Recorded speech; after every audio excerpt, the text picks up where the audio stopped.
My fiancé said, "I'm not signing a prenup, but I need you to add me to your house deed before the wedding to show trust." I replied, "Let me think about it." Then I had the house appraised. Turns out her lawyer friend was actually her affair partner planning to force a sale. When I confronted them both with the PI photos at her bridal shower, original post I, 41 male, am sitting in what used to be our bedroom, staring at the engagement ring she left on the dresser. 3 months ago, I thought I was the luckiest man alive. Now I'm just another guy who learned that when someone shows you red flags, you better pay attention. Met Rebecca, 36, 2 years ago, at a charity golf tournament. She was volunteering. I was playing badly. She laughed at my terrible swing. I bought her a drink. Classic meet cute, right? She was everything I thought I wanted. Beautiful, ambitious, worked as a marketing director at a tech startup. We clicked instantly. I'd been divorced for 5 years, had my life together. Good job as a senior engineer, nice house I'd bought after the divorce, decent savings. Rebecca seemed to appreciate that I was stable, mature, had my act together. She'd complain about guys her age being man-children, and loved that I owned my home, had a real career, wasn't playing games. We got engaged last year. Small proposal, just us at her favorite restaurant. She cried, said yes, posted it everywhere. Her friends were thrilled. My friends were cautiously optimistic. My buddy Dennis kept saying, "Seems fast, bro," but I figured he was just bitter from his own divorce. Then 3 months ago, wedding planning in full swing, she drops this bomb over dinner. So I've been thinking, I'm not comfortable signing a prenup. It feels like you're planning for our marriage to fail. I set down my fork. Rebecca, we discussed this. I have the house, retirement accounts, some investments, you have student loans. A prenup protects both of us. But if you really trusted me, you wouldn't need legal documents. Actually, she paused, twirling her wine glass, I think you should add me to the house deed before the wedding, to show you're serious about us being equals. I nearly choked on my water. Add you to the deed? On the house I bought myself? Partners share everything, Tom. If you're not willing to share your life with me, why are we even getting married? The entitlement in her voice was something new, or maybe I just hadn't noticed it before.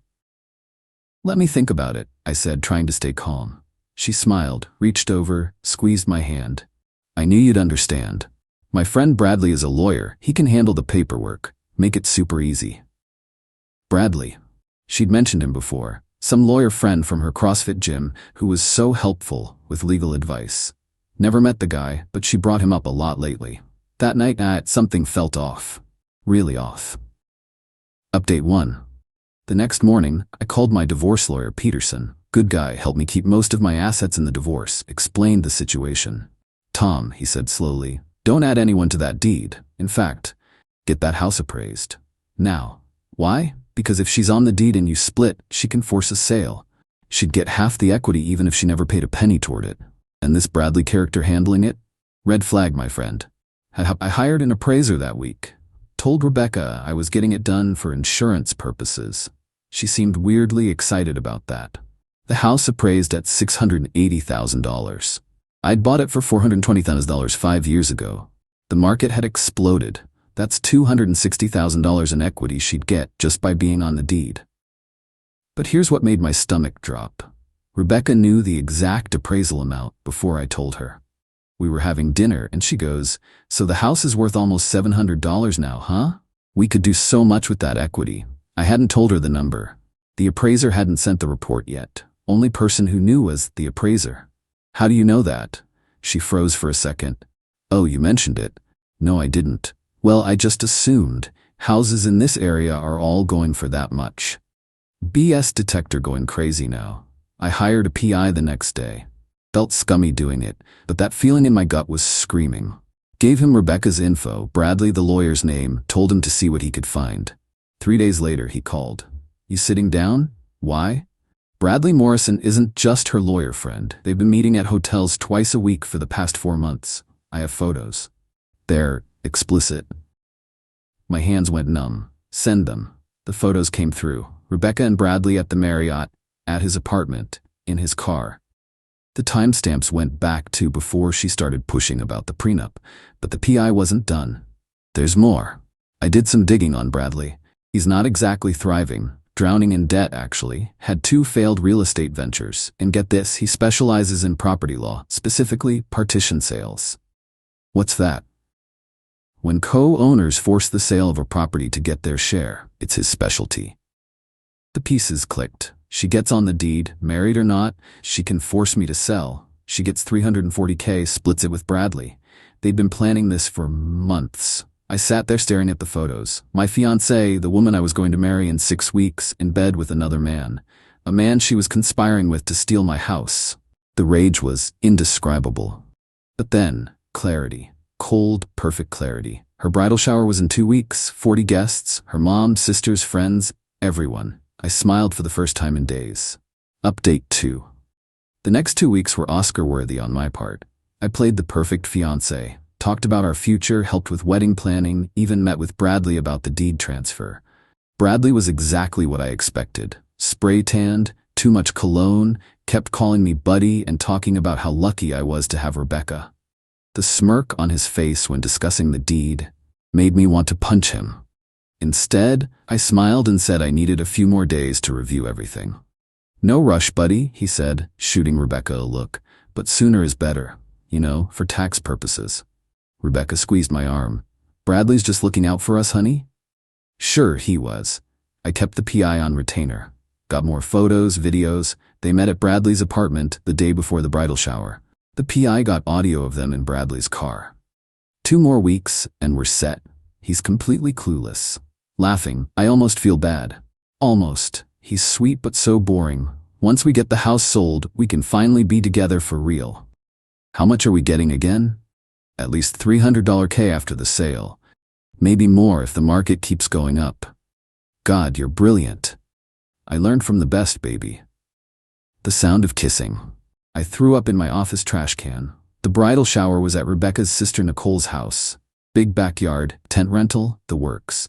I wasn't supposed to be there. Girls only event. But I had a delivery to make. Showed up at 2 p.m. Peak party time. Could hear the laughter from the street. Rebecca's mom, Janet, answered the door. Tom, what are you doing here? This is bad luck. Hi, Janet. I have something important to share with everyone. About the wedding. She looked confused but let me in. The backyard was decorated in white and gold. 40 women, champagne flowing, presents piled high. Rebecca was in the middle, wearing a little tiara that said bride-to-be, opening gifts.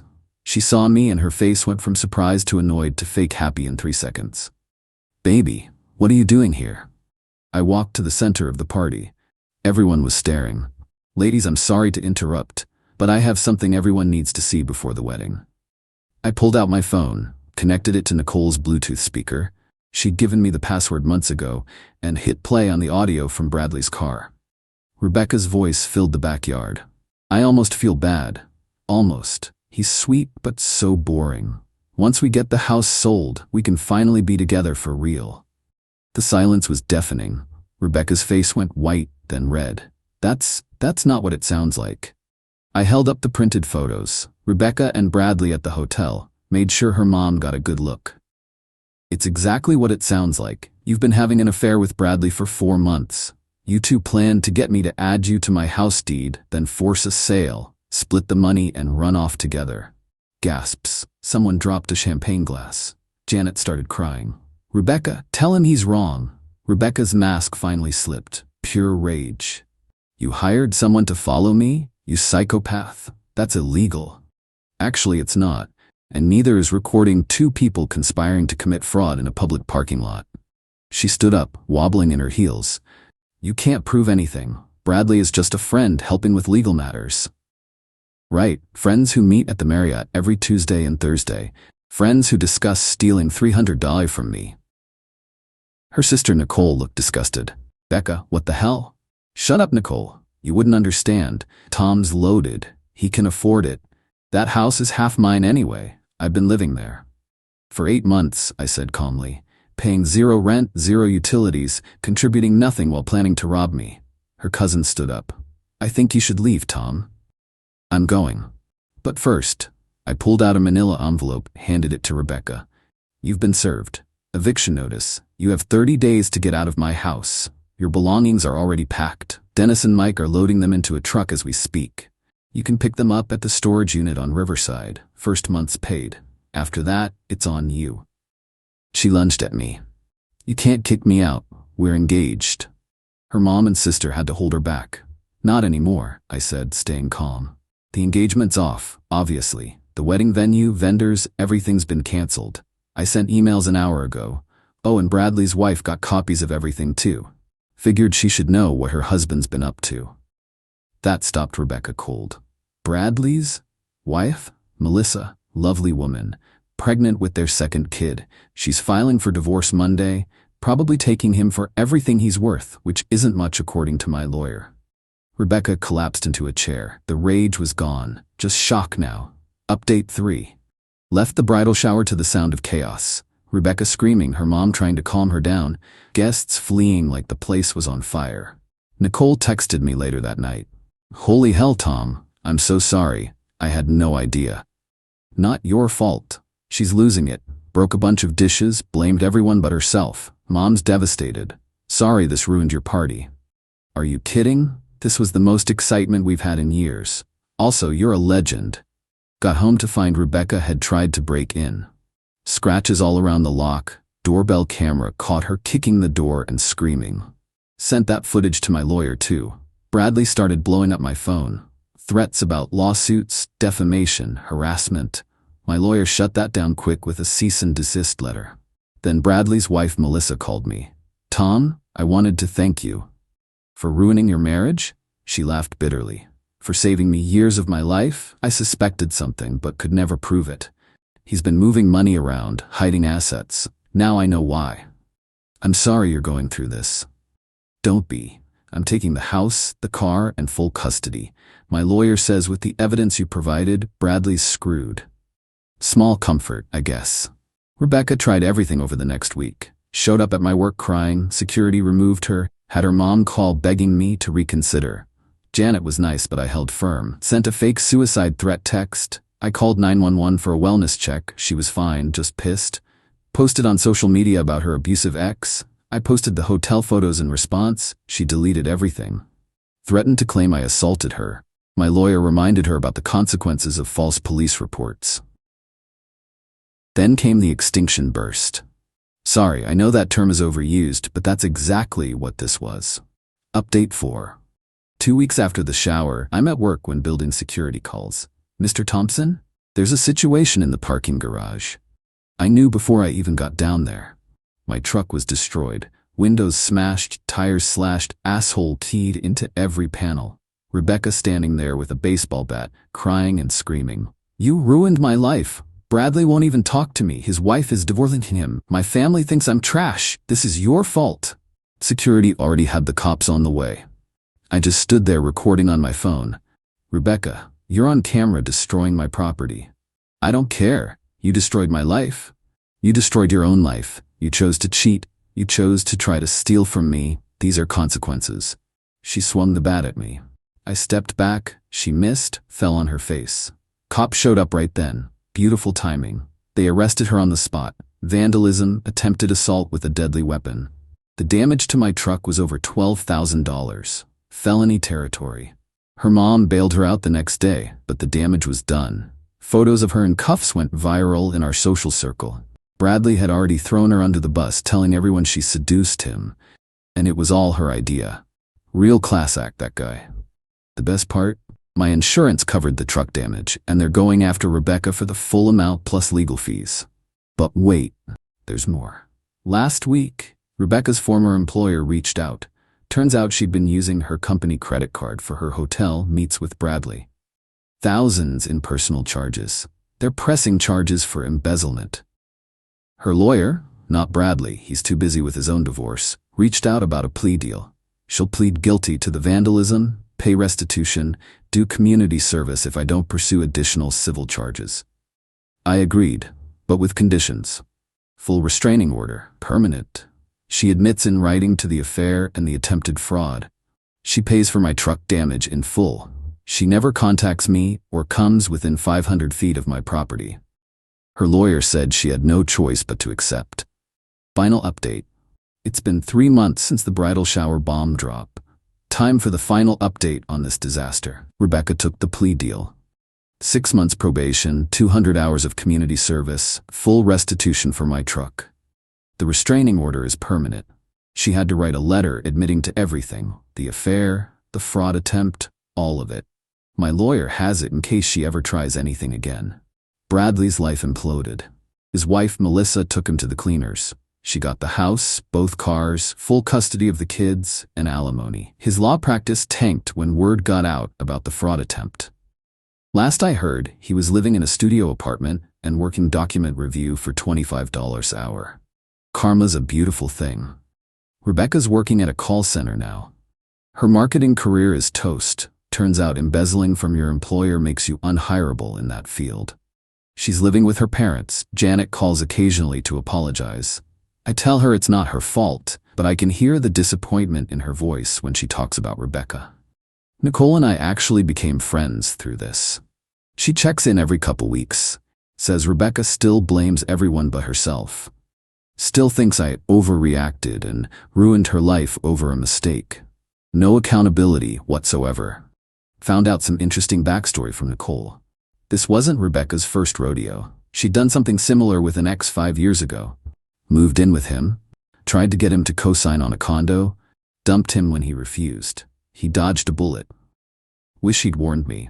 The wedding vendors were cool about the cancellations. Most gave partial refunds. Lost about $8,000 total on deposits, but considering what could have happened, I'll take that loss. As for me, I'm good. Better than good, actually. Got a promotion at work. Turns out avoiding a catastrophic marriage is great for productivity. Started seeing someone new, Amy, a fellow engineer who owns her own house and actually insisted on a prenup when I jokingly brought it up on our 3rd date. We're taking it slow, but it's nice being with someone who has their own life together. The house is all mine, no complications. Actually refinanced last month at a better rate. That equity Rebecca wanted so badly? Using it to renovate the kitchen. Granite countertops, new appliances, the works. My buddy Dennis, he framed the eviction notice I served Rebecca. It's hanging in his garage with a plaque that says, "Trust your gut, 2024. He brings every new girlfriend by to see it and tell the story. I've become a cautionary tale and a legend simultaneously. Rebecca tried reaching out once through a mutual friend last month, wanted to apologize and get closure. I declined. She made her choices, I made mine. Some bridges aren't meant to be rebuilt. They're meant to stay burned as reminders. Looking back, the red flags were there. How quickly she pushed to move in. How she never wanted to discuss finances but wanted access to mine. How she always had expensive taste but never wanted to contribute.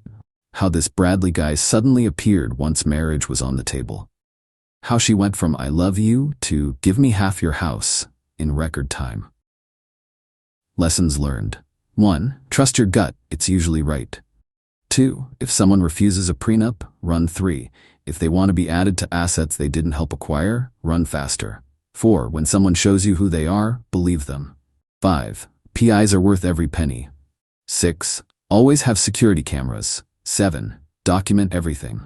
To anyone reading this going through something similar, you're not crazy. Your concerns are valid. Don't let anyone gaslight you into ignoring red flags. And when someone tries to steal from you while sleeping with someone else, let them face every consequence coming their way. No regrets, no looking back, just forward. Thanks for following this insane journey, Reddit. May your partners be faithful and your assets stay protected. Tom out.